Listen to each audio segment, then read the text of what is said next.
انبیاء کو بھیجنے کا اصلی مقصد کیا ہے؟ کیا انسان کی ہدایت کے لیے نبی اور کتاب کافی ہے؟ اور اللہ نے آسمانوں اور زمین کو 6 دن میں کیوں خلق فرمایا ہے؟ آئیے جانتے ہیں سوالوں کے جوابات کے بارے میں ہمارے آج کے اس ایپیسوڈ میں۔ اعوذ باللہ من الشیطان الرجیم، بسم اللہ الرحمن الرحیم۔ محترم ناظرین، سلام علیکم۔ سبیل قرآن کی تفسیری پروگرام میں ایک بار پھر آپ کا خیر مقدم کرتے ہیں۔ آج آپ کے سامنے سورہ سجدہ کی 2 آیتوں یعنی آیت نمبر 3 اور 4 کی تفسیر لے کر حاضر ہوئے ہیں۔ تو آئیے سب سے پہلے اس سورہ کی آیت نمبر 3 کی تلاوت اور اس کے ترجمے کو غور سے سن لیتے ہیں۔ كتاب أنزلناه إليك مبارك ليدبروا آياته وليتذكر أولو الألباب بسم الله الرحمن الرحيم أم يقولون افتراه بل هو الحق من ربك لتنذر قوما ما أتاهم من نذير من قبلك لعلهم يهتدون۔ کیا یہ لوگ یہ کہتے ہیں کہ اس شخص رسول نے اپنے جی سے گڑھ لیا ہے؟ نہیں، یہ بالکل تمہارے پروردگار کی طرف سے برحق ہے تاکہ تم ان لوگوں کو خدا کے عذاب سے ڈراؤ جن کے پاس تم سے پہلے کوئی ڈرانے والا آیا ہی نہیں، تاکہ یہ لوگ راہ راست پر آ جائیں۔ تلاوت اور ترجمے کو سن لینے کے بعد اب آئیے اس آیت کے نکات کو بھی سن لیتے ہیں۔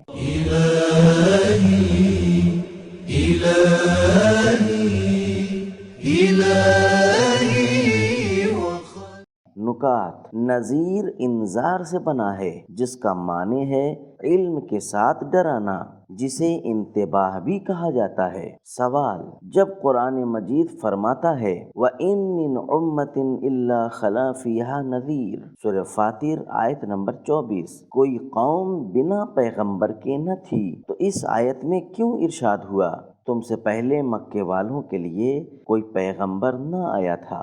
جواب: جزیرۃ العرب اور مکے کے رہنے والے لوگوں نے اسلام کے آنے سے پہلے ایک ساتھ ایک امت کی صورت نہیں اختیار کی تھی، بلکہ جدا جدا زندگی گزارتے تھے۔ نمبر 2، یہاں پر مراد یہ ہے کہ تم سے پہلے کوئی ایسا بڑا نبی نہیں آیا تھا جو اپنی دعوت کو اعلانیہ اور رسمی طور پر بیان کرتا۔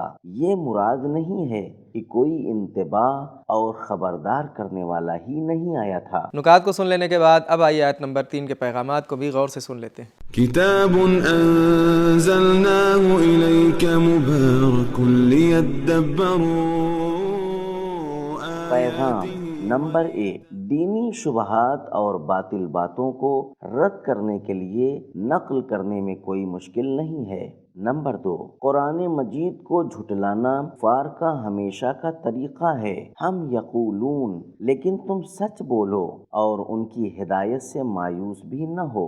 نمبر 3، کفار کے پاس منطق نہیں ہوتی، وہ تہمت سے کام لیتے ہیں۔ نمبر 4، مخالفوں کی حق کو کمزور کرنے کی کوشش کے مقابلے میں حق اور حق کے پیروکاروں کو مضبوط کیا جائے۔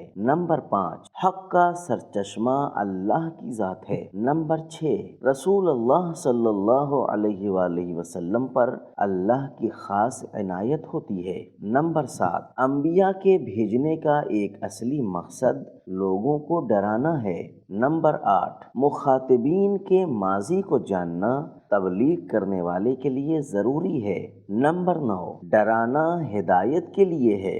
نمبر 10، انسان کی ہدایت کے لیے صرف نبی اور کتاب کافی نہیں ہے، بلکہ انسان کو چاہیے کہ وہ خود اپنے اندر ہدایت کی صلاحیت پیدا کرے اور ہدایت کو انتخاب اور اختیار کرے۔ اب آئیے سورہ سجدہ کی آیت نمبر 4 کی بھی تلاوت کو اس کے ترجمے کے ساتھ سن لیتے ہیں۔ اللہ الذي خلق السماوات والأرض وما بينهما في 6 أيام ثم استوى على العرش ما لكم من دونه من ولي ولا شفيع أفلا تتذكرون۔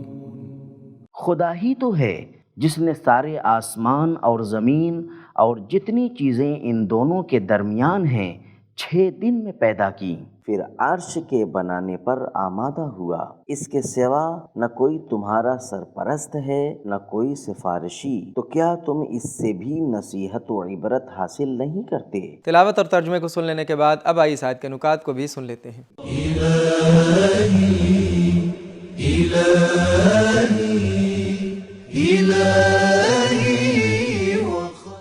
نکات: عربی زبان میں دن کے لیے دو لفظ استعمال ہوتے ہیں، ایک نہار اور دوسرا یوم۔ پہلے والے کا مطلب وہ دن ہے جو رات کے مقابلے میں آتا ہے، اور دوسرا والا ایک دن و رات کے مجموعے یا کئی دن اور رات کے مجموعے کو کہا جاتا ہے۔ پروردگار عالم ایک ہی لحظے میں زمین و آسمان کو پیدا کر سکتا تھا، مگر اس کے باوجود اللہ نے یہ ارادہ کیا کہ موجودات کی پیدائش تدریجی شکل میں ہو۔ اس آیت میں ارشاد ہوا زمین اور آسمانوں کی پیدائش 6 دوروں میں ہوئی۔ نکات کو سن لینے کے بعد اب آئیے آیت نمبر 4 میں موجودہ پیغامات کو بھی غور سے سنتے ہیں۔ كتاب أنزلناه إليك مبارك ليدبروا پیغام نمبر 1، شرک کو ختم کرنے کے لیے اللہ کی بے انتہا قدرت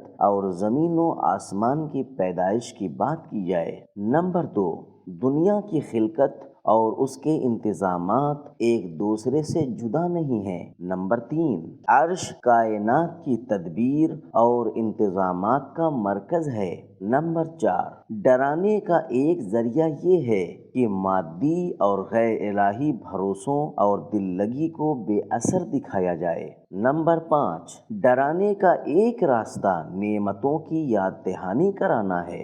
نمبر 6، انسان اپنی فطرت میں ہی حقیقتوں کو پا لیتا ہے، لیکن یاد دہانی کے ذریعے اس پر پڑی غفلت کو دور کرنے کی ضرورت ہے۔ تو ناظرین کرام، ہم نے یہ جانا کہ انبیاء کو بھیجنے کا ایک اصلی مقصد لوگوں کو ڈرانا ہے، اور یہ ڈرانا ہدایت کے لیے ہوتا ہے۔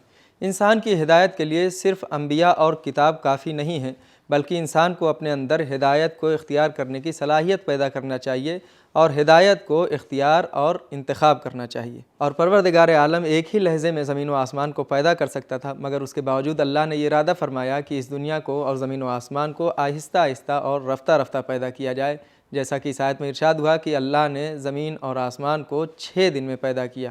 یہ تھے ہمارے سوالوں کے جوابات۔ ملتے ہیں اگلے ایپیسوڈ میں، تب تک کے لیے خدا حافظ۔ سبیل قرآن، قرآنی سماج کی پہچان۔